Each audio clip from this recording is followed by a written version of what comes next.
Iskal mawon yai, sepunten nih. Tadi jenengan ngendikan bahwa suruh membaca di Kitabul Ansab, kitab-kitab yang membahas nasab-nasab yai. Cuman yang kalau iskalkan di sini metode yang kita bahas semua dari jenengan itu mengatakan harus ada dalil yang sezaman yai. Niki bukan berarti kalau mengadu domba atau bagaimana, cuman pingin mengetahui metode apakah dalilu kutubi yang diperuntukkan itu harus sezaman oleh zamannya Sayyid Ubaidillah. Ya. Pun. Di Kitabil Mu'asir au bil qaribi minhu atau bi aqraba minhu. Jadi kitab yang paling dekat. Begini. Itu ada di dalam kitab cara isbat nasab ya. Lihat dalam Rasail dan Muqaddimat.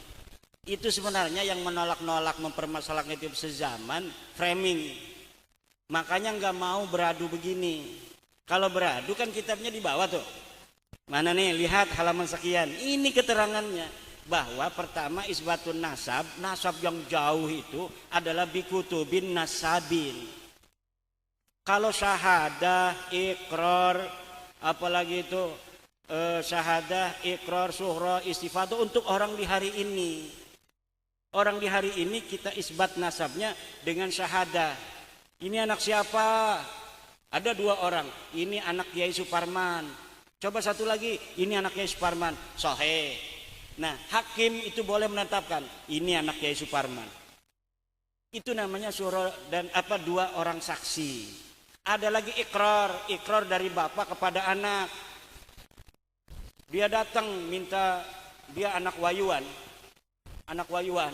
Datang ke Kiai Suparman sama Kiai Suparman lagi ceramah. Di rumah ada istrinya. Saya anaknya Kiai Suparman dari istri yang ada di Rumbia. Marah istrinya kan. Enggak punya. Suami saya itu istrinya cuma saya. Waduh, dilaporin sama polisi. Ini ngaku-ngaku anak.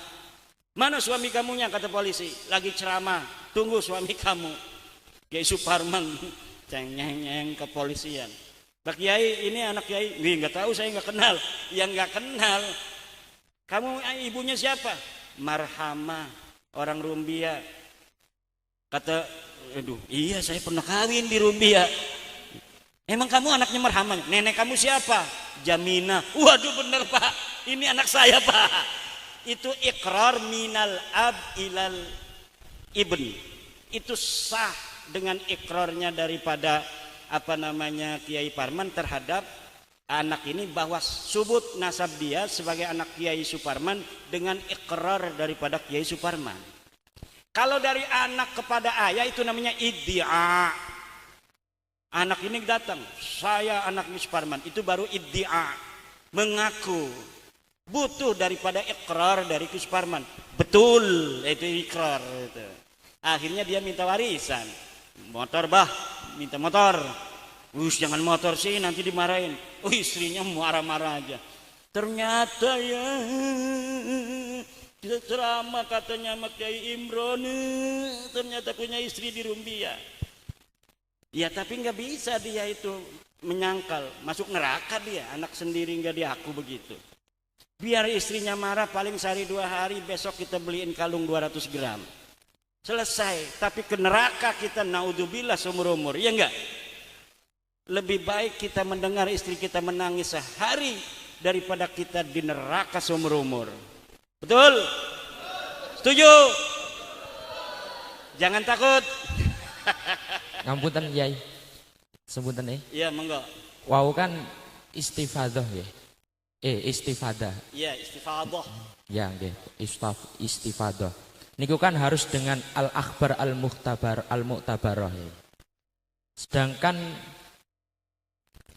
standar kita bisa menentukan akhbar al-mu'tabarah itu bukan berarti kita harus mengambil dalil dari ulama mutaqaddimin sebelum kita. Ibaratnya kayak di abad 9, abad 10 atau abad 8. Walaupun di abad ke-5 dan abad ke-6 yang akrab ila zamani Ubaidillah niku mboten tidak ada.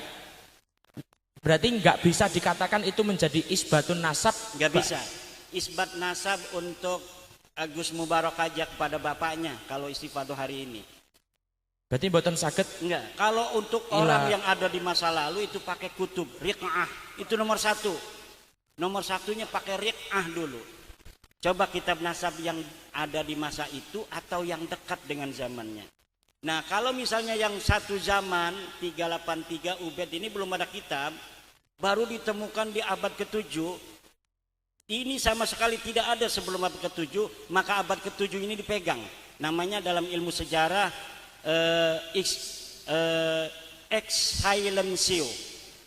Excellencio itu mengambil sesuatu yang kuat menjadi dalil terlebih dahulu sebelum adanya yang membatalkan. Kalau misalnya ini abad ke-7 kita pegang lalu datang abad ke-5, maka ini batal. Yang berbeda itu. Abad ke-5 kita pegang 5 aja, li'annahu akrab, karena dia lebih dekat. Tapi kalau misalnya ini abad ke-5, ini abad ke-14. Tapi abad ke-14 ini berdasarkan dalil yang ada di abad ke-4. Kemudian sahih ini setelah dikritisi sumbernya, maka kalimat yang ada di abad 14 seperti kalimat saya yang berdasarkan kitab-kitab abad ke-4 itu bisa diterima.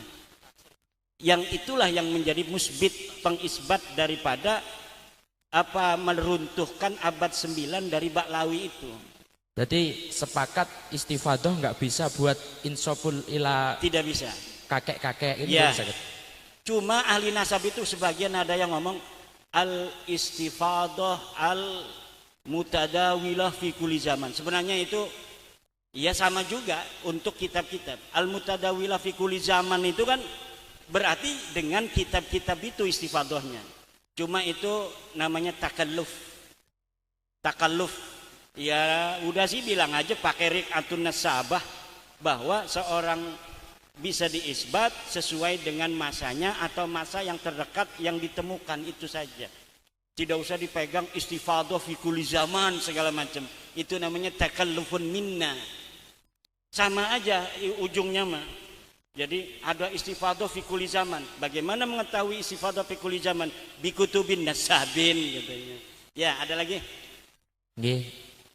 Coba berikan ibarat secara gamblang bahwa itu dalil yang kita ambil harus yang fi zamanil akrab ila madlulnya niku. Itu ada di dalam kitab itu Rasail fi ilmil ansab. Rasail fi ilmil ansab muqaddimah itu ada di arsip ya. Jadi siapapun bisa melihat Rasail fi ilmil ansab. Bagaimana tariqu isbatin nasab. Itu sudah jelas. Caranya adalah riq'ah. Riq'ah itu kutub. Kutub itu untuk siapa? Untuk orang yang ada di masanya. Misalnya ini kutub abad ke-5 untuk dia. Ini abad ke-7 untuk dia. Abad ke-8 untuk dia. Tidak bisa kitab nasab di abad 14 mengisbat seluruh orang yang ada di aku sampai Rasulullah. Kalau begitu nanti orang bisa saja mengarang-arang nama-nama sampai Rasulullah kemudian diisbat. Nggak bisa. Itu namanya kita membuka pintu kepada muzawwirin nasab untuk mengaku dirinya sebagai keturunan Nabi. Na'udzubillah. Setunggal lagi ya. Catat monggo. Tadi kan jenengan bahwa memang Habib itu sudah termardut layuk balu. Yeah. Kita manggilnya Pak Dil kalau lebih tua atau Pak atau gimana. Itu kenapa kita tidak bisa memanggil dengan panggilan Habib kayak seperti halnya pada waktunya Syekh Nawawi. Kalau memang Syekh Nawawi itu tidak mengisbatkan dengan atas nama panggilan Sayyid kepada para habaib tersebut, atau gampangannya menghormati pokok wis kadung, walaupun kita kan nggak yakin pada diri kita, oh iki itu Habib tapi tetap tak panggil Habib. Itu gimana? Apakah masih termasuk isbat kepada Habib tersebut? Yaitu namanya kalimat kinayah. Angsal berarti ya. Jadi kalimat Habib itu nanti mana kinayah dia maksudnya apa? Kalau dia memanggil Habib maksudnya itu adalah turunan Nabi, ma'adhuhuri tilkad dalail haram. Kalau misalnya dia manggil Habib itu ya karena nyenengin, ya enggak apa-apa. Nanti kita tidak bisa membedakan Mana yang manggil nyeneng-nyenengin, mana yang manggil isbat. Maka oleh karena itu saddud dzari'ah, haramkan saja. Walaupun sudah ada persetujuan bahwa Habib itu palsu, kita kan tetap gak ada pikiran untuk mengisbat kepada Habib tersebut ya. Iya, tapi mereka kan masih mengiklankan diri. Habib ini cucu Nabi, panggil Habib karena Habib itu cucu Nabi. Kalau Sayyid itu adalah turunan Nabi yang bukan ulama. Kalau yang ulama dipanggilnya Habib. Nah, ma'atilka ad-dalail wal barahin wal iddi'aat, haram kita memanggilnya Habib itu. Karena dianya mengaku Habib itu sebagai turunan Nabi. Kita panggil Bib. Pak aja Pak. Kang. Atau Wan. Nggih, Yai. Ya, monggo. Matur suwun ingkang kathah. Iya, sami-sami.